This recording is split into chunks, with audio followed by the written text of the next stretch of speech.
Hello students, मैं आपका chemistry educator Sunil Kushwaha. चलिए बेटा, आज की क्लास को स्टार्ट करते हैं। और आज की जो क्लास है वो क्लास 11th वाले बच्चों के लिए है। और क्लास 11th में आज हम आपको समझाने जा रहे हैं तत्वों के आवर्ती गुण। तो ये जो बेटा लेक्चर है वो हिंदी मीडियम वाले बच्चों के लिए है, स्पेशली उनकी डिमांड पर ये लेक्चर ले रहा हूँ मैं। तो इसको समझते हैं बेटा, तत्वों के आवर्ती गुण। तो सबसे पहले ये समझते हैं कि तत्वों के आवर्ती गुण क्या होते हैं।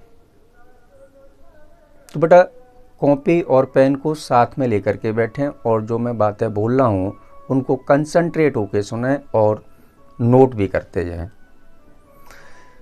तो तत्वों के आवर्ती गुण को डिफाइन कैसे करेंगे? तत्वों के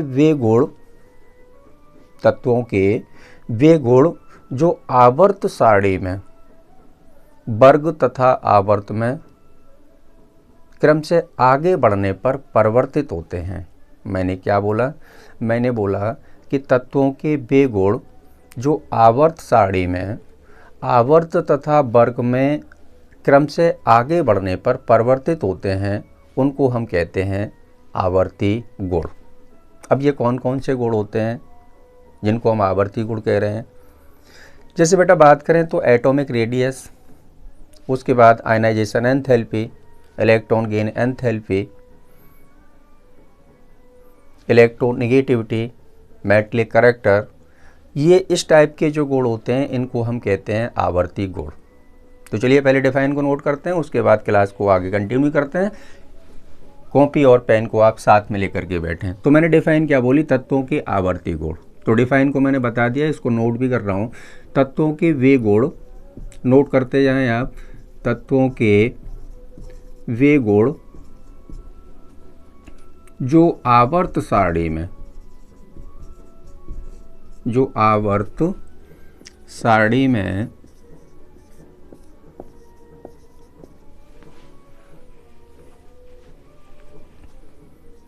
वर्ग तथा आवर्त में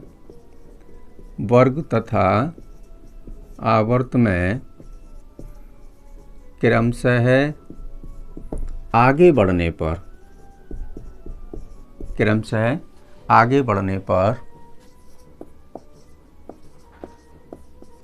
परिवर्तित होते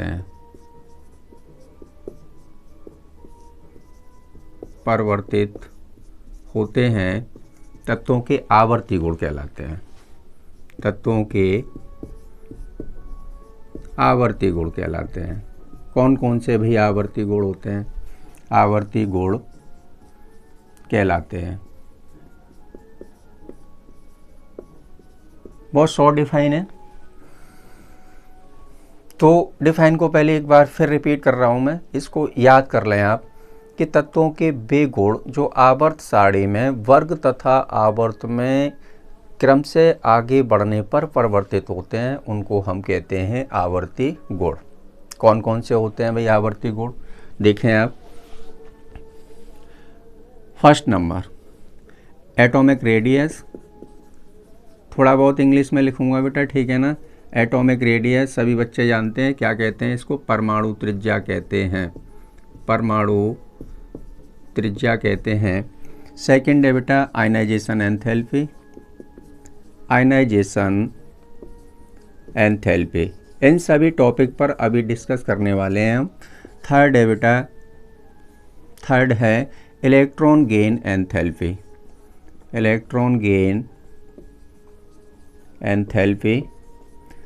नेक्स्ट है बेटा 4 नंबर इलेक्ट्रोनेगेटिविटी,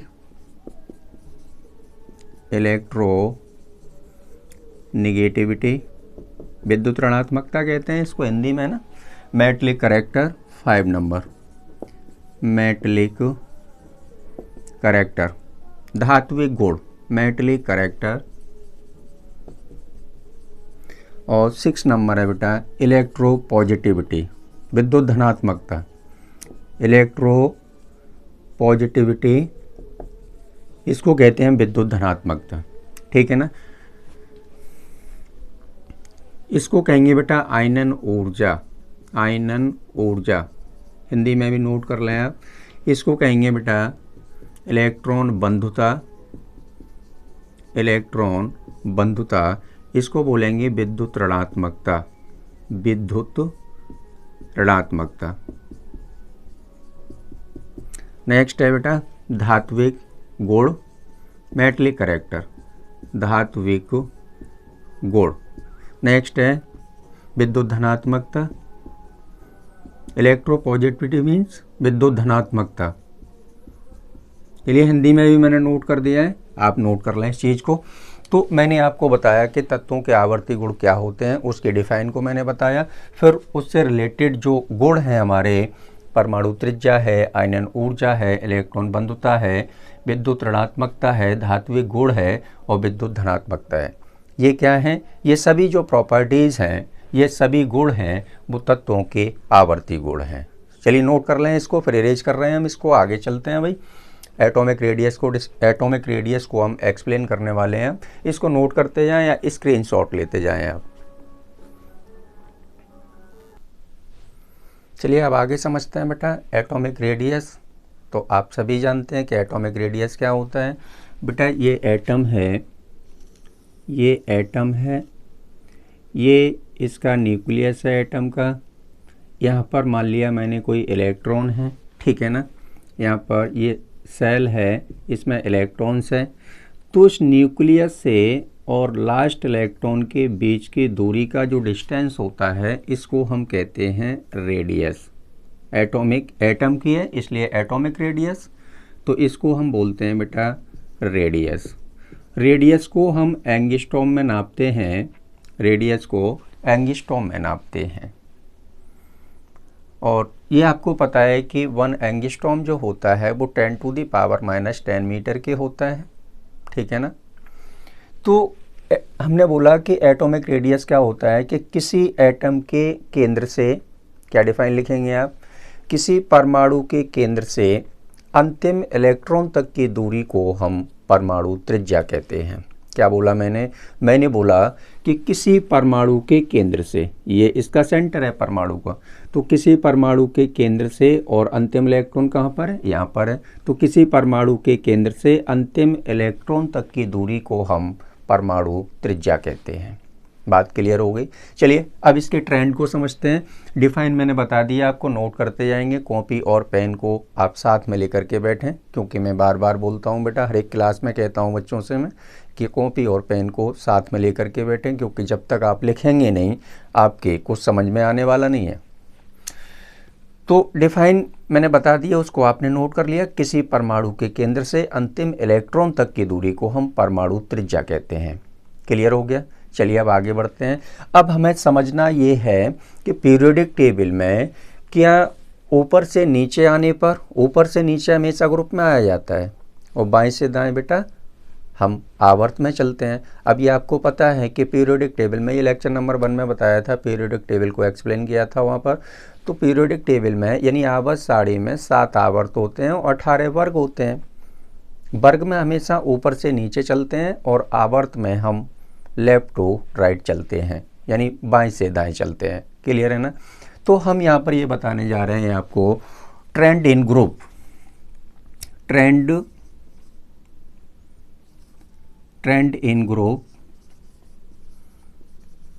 मतलब क्या हुआ कि किसी भी ग्रुप में अगर हम किधर चलें बेटा, ट्रेंड इन ग्रुप, किसी भी ग्रुप में लेफ्ट से राइट जाएं, किसी ग्रुप में लेफ्ट से राइट जाएं, तो एटॉमिक रेडियस पर क्या इफेक्ट पड़ने वाला है, समझना ये है, ठीक है ना।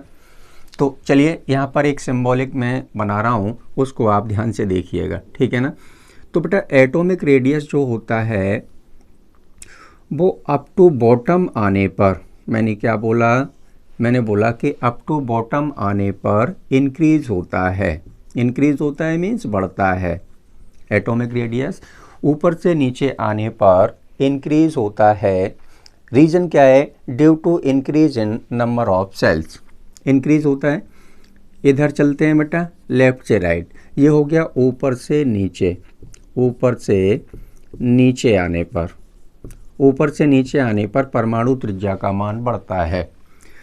बाएं से दाएं चलने पर भाई बाएं से दाएं चलने पर क्या होता है, एटॉमिक रेडियस होता है वो घटता है, परमाणु त्रिज्या का मान क्रम से घटता है। क्यों घटता है, रीजन क्या है उसका? क्योंकि बेटा किसी भी आवर्त में बाएं से दाएं चलते हैं तो उसके न्यूक्लियस में जो चार्ज होता है वो बढ़ता जाता है। न्यूक्लियस में जो चार्ज होता है उसको बोलते हैं नाभिकीय आवेश। तो बाएं से दाएं चलने पर परमाणु त्रिज्या का मान घट रहा है। रीजन क्या है, कारण क्या है इसका? कारण ये है कि नाभिकीय आवेश बढ़ता है, नाभिकीय आवेश बढ़ता है, नाभिकीय आवेश बढ़ता है। नाभिकीय आवेश बढ़ने से क्या होता है कि न्यूक्लियस का जो इलेक्ट्रॉन के प्रति आकर्षण होता है वो ज़्यादा होता है। तो भार वाली सेल्स के जो इलेक्ट्रॉन होते हैं वो क्या होते हैं, अट्रैक्ट होते हैं नाभिक की तरफ, तो साइज एटम का छोटा हो जाता है। अब देखो यहाँ पर कारण बहुत ज़रूरी होता है, ये काफ़ी इम्पोर्टेंट होता है बेटा कि घटता है बाएं से दाएं जाने पर परमाणु त्रिज्या का मान घटता है, उसका कारण बताइए आप। तो कारण क्या है, क्योंकि नाभिकीय आवेश बढ़ता है, केवल इतनी बात याद रखनी है।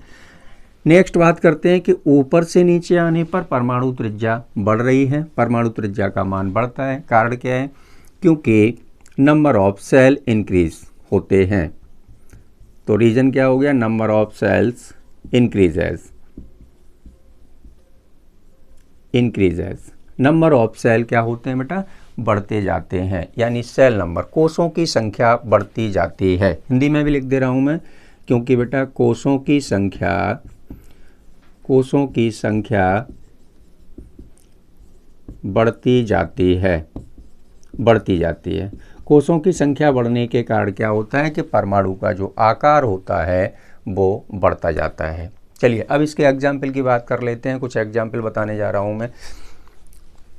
लिथियम में एक ही हम किस में चल रहे हैं बेटा, एक उसमें चल रहे हैं हम, एक ग्रुप को ले लेते हैं हम, है ना, एक ग्रुप को ले लेते हैं।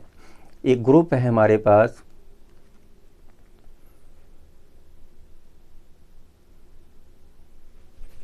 ग्रुप लिथियम, सोडियम और बेटा पोटेशियम। आपको पता है कि लिथियम का एटॉमिक नंबर 3 होता है, सोडियम का 11 होता है, पोटेशियम का 19 होता है। इसके इलेक्ट्रॉनिक कॉन्फ़िगरेशन की बात करें तो 2,1 होगा बेटा, क्योंकि एटॉमिक नंबर 3 है। इसके इलेक्ट्रॉनिक कॉन्फ़िगरेशन की बात करें 281 होगा, इसका होगा 2,8,1। इसमें नंबर ऑफ सेल्स कितने, कोषों की संख्या कितनी है, इसमें 2 है। इसमें कोषों की संख्या कितनी है, इसमें 3 कोष हैं। इसमें कितने कोष हैं, K, L, M और N। इसमें कोष बेटा 2 हैं, इसमें 3 हैं, इसमें 4 हैं। ठीक, तो यहाँ पर देखते हैं हम, ये हो गया बेटा न्यूक्लियस, ये न्यूक्लियस हो गया। ठीक, पहली सेल्स हो गई और ये दूसरी सेल्स हो गई। पहली सेल्स में 2 इलेक्ट्रॉन, दूसरी में बेटा 1 इलेक्ट्रॉन है। इसमें कितनी सेल हैं, इसमें देखो 3 सेल्स दिख रही हैं, तो ये न्यूक्लियस हो गया। ये पहली सेल्स, ये दूसरी सेल्स, ये तीसरी सेल्स। तो पहली सेल्स में बेटा 2 इलेक्ट्रॉन है और दूसरी सेल्स की बात करें तो दूसरी सेल्स में 8 इलेक्ट्रॉन है और लास्ट वाली सेल में 1 इलेक्ट्रॉन है। तो 281, यानी एटॉमिक नंबर क्या था उसका, 11 था।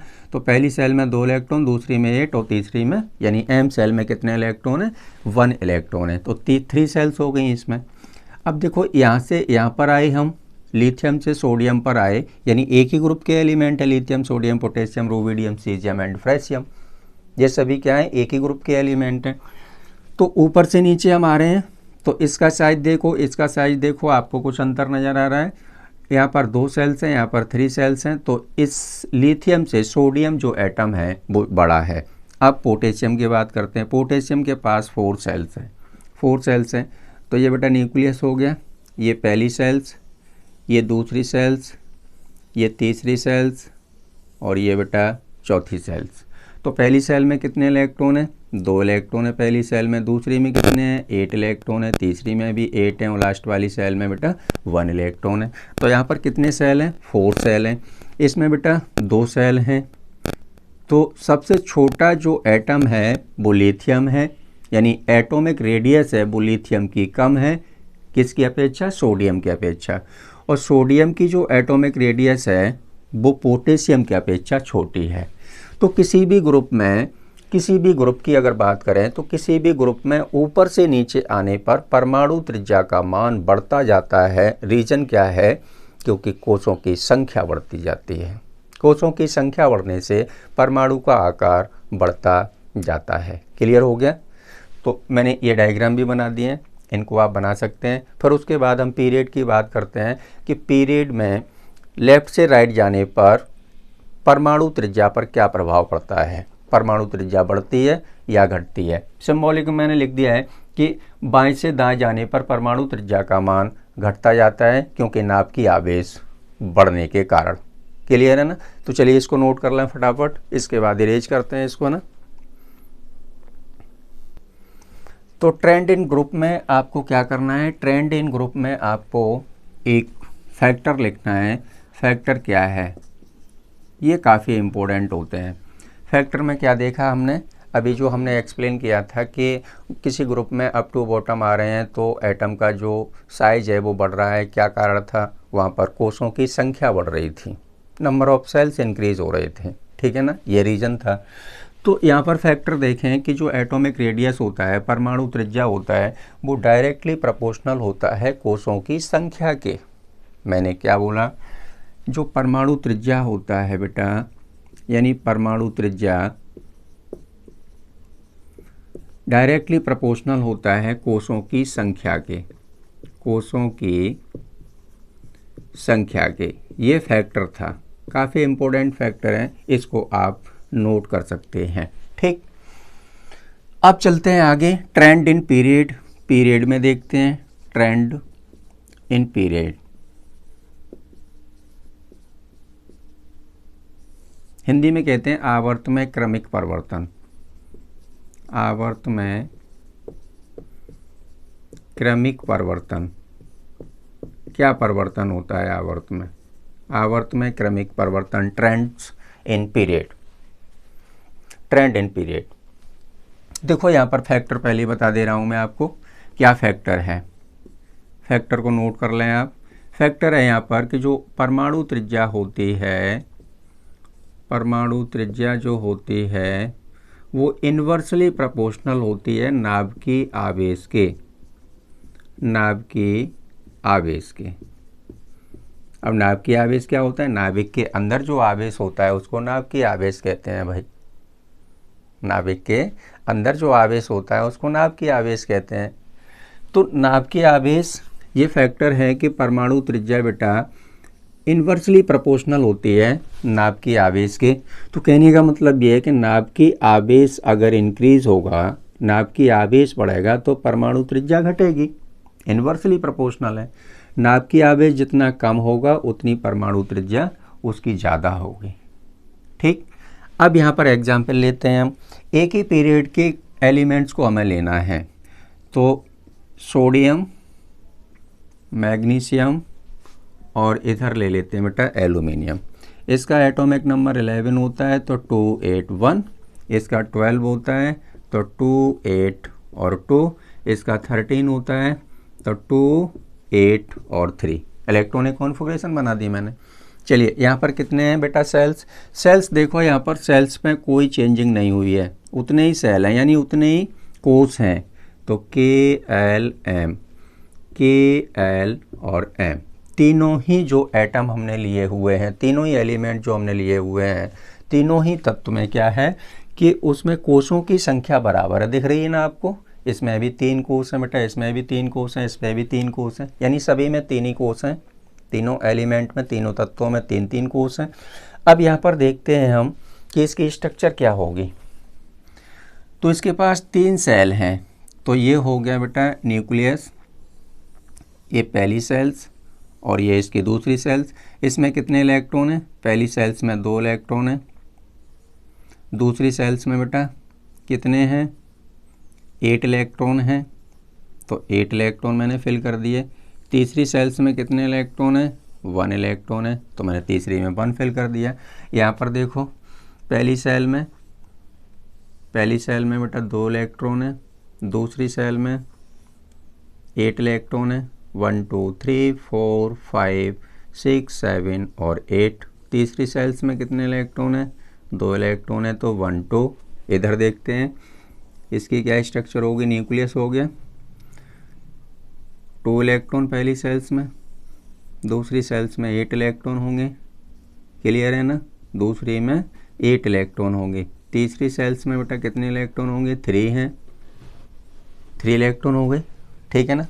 इसमें न्यूक्लियर चार्ज है, नाभिक की आवेश है, वो कितना है, नाभिक की आवेश,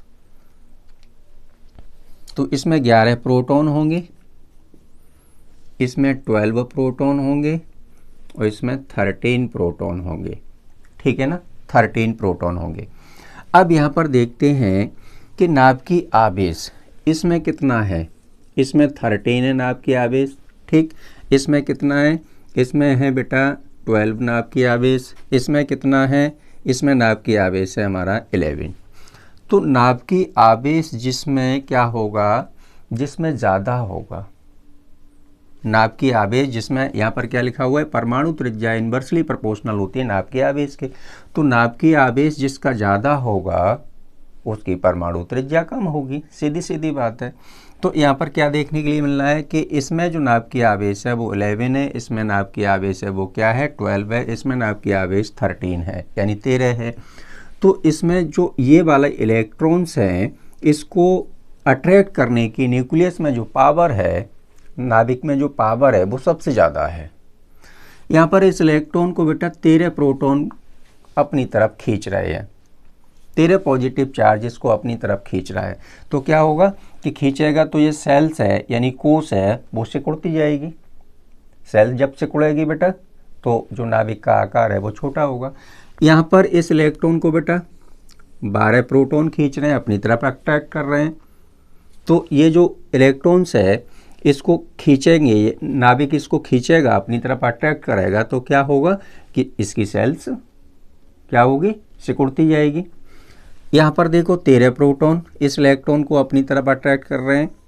तो यहाँ पर बाहर वाले इलेक्ट्रॉन्स को अपनी तरफ अट्रैक्ट करने की पावर सोडियम में सबसे कम है, इसमें ज़्यादा है और इसमें सबसे ज़्यादा है, क्योंकि इसमें जो नाभिक की आवेश है वो 13 है, समझ रहे हैं ना आप, 13 है।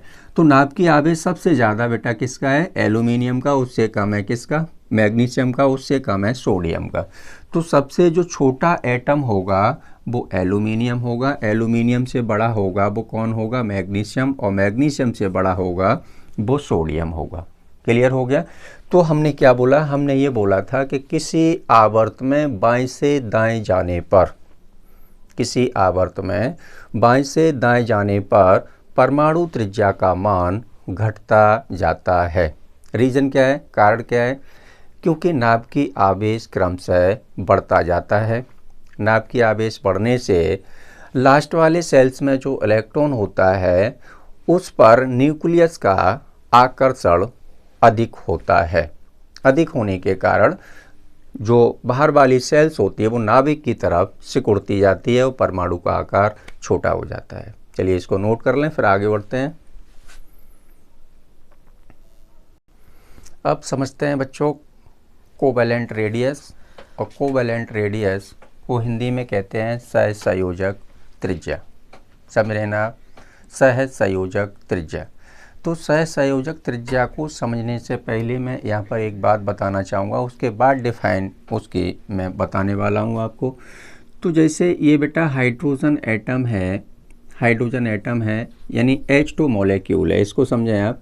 H2 ये अणु है, इसका कैसे निर्माण हुआ है, दोनों इसमें जो हाइड्रोजन एटम है वो एकल बंध से जुड़े हुए हैं। कैसे जुड़े हुए हैं, देखो हाइड्रोजन के वैलेंस सेल में एक इलेक्ट्रॉन होता है, इसके हाइड्रोजन के वैलेंस सेल में भी एक इलेक्ट्रॉन होता है, और हाइड्रोजन की जो वैलेंस सेल है वो K सेल है और लास्ट वाली सेल भी K सेल है।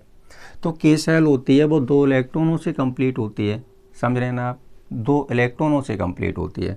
तो इस हाइड्रोजन के पास 1 इलेक्ट्रॉन तो है, 1 इलेक्ट्रॉन इसको और मिल जाए तो क्या हो जाएगा, इसकी जो K सेल है वो कंप्लीट हो जाएगी, हो गई ना। यानी 1 इलेक्ट्रॉन इसके पास है, 1 यहाँ से ले लिया। अब जब ये वाला हाइड्रोजन जब यहाँ से 1 इलेक्ट्रॉन ले सकता है तो ये वाला भी हाइड्रोजन 1 इलेक्ट्रॉन ले लेगा यहाँ पर।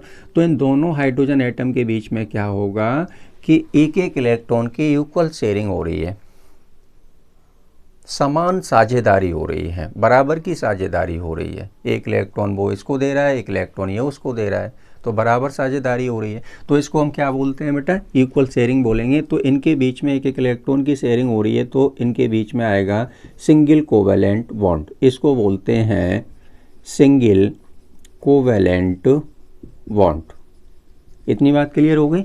अब चलिए समझते हैं, अब दोनों एटम कैसे हैं, समान एटम है, हाइड्रोजन इधर भी है, हाइड्रोजन इधर भी है, क्लियर है ना, समान एटम है। तो डिफाइन, अब इसको डिफाइन करते हैं हम, ठीक, इसकी परिभाषा को अब लिखाते हैं हम, बता रहे हैं सिंगल कोवैलेंट बॉन्ड से जुड़े, कौन सा वाला, ये वाला सिंगल कोवैलेंट बॉन्ड है, 1-1 इलेक्ट्रॉन की इक्वल शेयरिंग से जो बना है।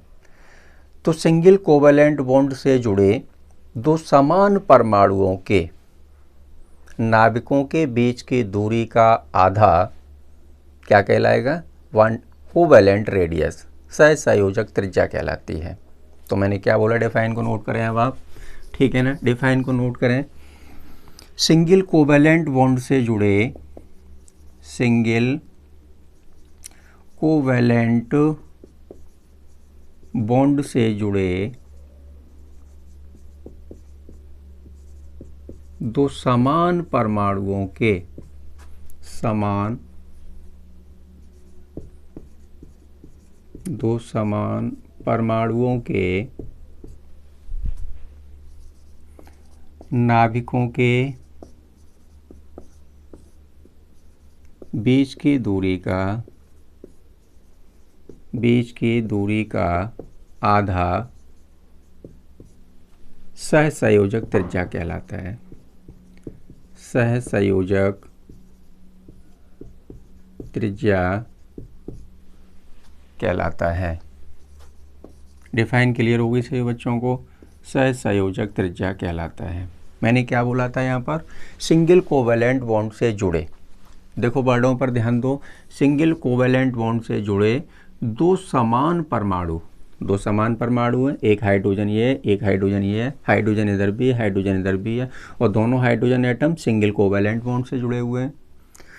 समान परमाणुओं के नाभिकों के, न्यूक्लियस, नाभिकों के बीच की दूरी का आधा सहसंयोजक त्रिज्या कहलाती है।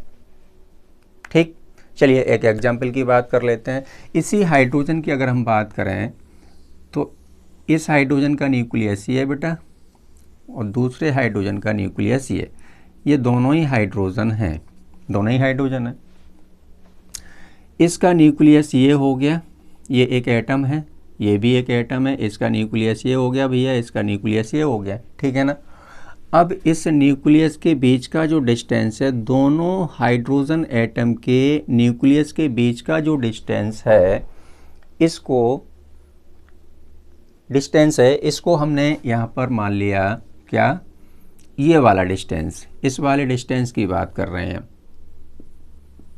ये डिस्टेंस है, हमने मान लिया इसको 74 पिकोमीटर है, ठीक है ना। अगर इसका आधा करेंगे हम, आधा यहीं से करेंगे हम, इसका जो आधा पार्ट है इसको हम कहेंगे क्या, यानी इस वाले हिस्से को और इस वाले हिस्से को हम बोलेंगे बेटा RC। ये भी हो गया RC और ये भी हो गया RC। RC का मतलब हो गया सहसंयोजक त्रिज्या यानी कोवैलेंट रेडियस। कोवैलेंट रेडियस को हम RC से यहाँ डिनोट कर रहे हैं ना, लिख रहे हैं, स्मॉल r और सफिक्स में C, RC से डिनोट कर रहे हैं। तो ये कोवैलेंट रेडियस होगी बेटा, ये कोवैलेंट रेडियस होगी। अब देखो इसकी कोवैलेंट रेडियस कितनी होगी, फॉर्मूला होता है एक कि कोवैलेंट रेडियस यानी RC इक्वल टू 2 नाभिकों के बीच की दूरी, 2 नाभिकों के बीच की दूरी बट्टे 2, यानी 2 का डिवाइड देना पड़ेगा तभी तो हाफ होगी। 74 पिकोमीटर है टोटल डिस्टेंस है, टोटल रेडियस है 74 डिस्टेंस, यानी 74 पिकोमीटर है, इसका हाफ करना है हमें। तो फॉर्मूले में क्या लिखना है, नाभिकों के बीच की दूरी इंटर न्यूक्लियर डिस्टेंस आर से equal to internuclear distance upon 2। अब इंटर न्यूक्लियर डिस्टेंस कितना है, 74 है, तो आर से इक्वल टू 74 डिवाइडेड बाई 2 मतलब कितना आया, 37 पिकोमीटर। क्लियर है, 37 पिकोमीटर। चलिए इसको नोट कर सकते हैं आप, स्क्रीनशॉट ले लें।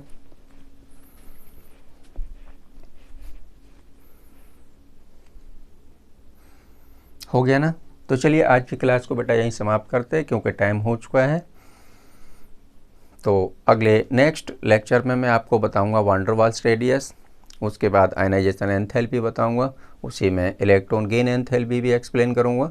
तो आज की क्लास को यहीं समाप्त करते हैं। क्लास लेने के लिए सभी बच्चों को थैंक यू, और मैं आशा करता हूं कि यूपी बोर्ड वाले बच्चों को ये वीडियो मेरी पसंद आई होगी। थैंक यू बेटा।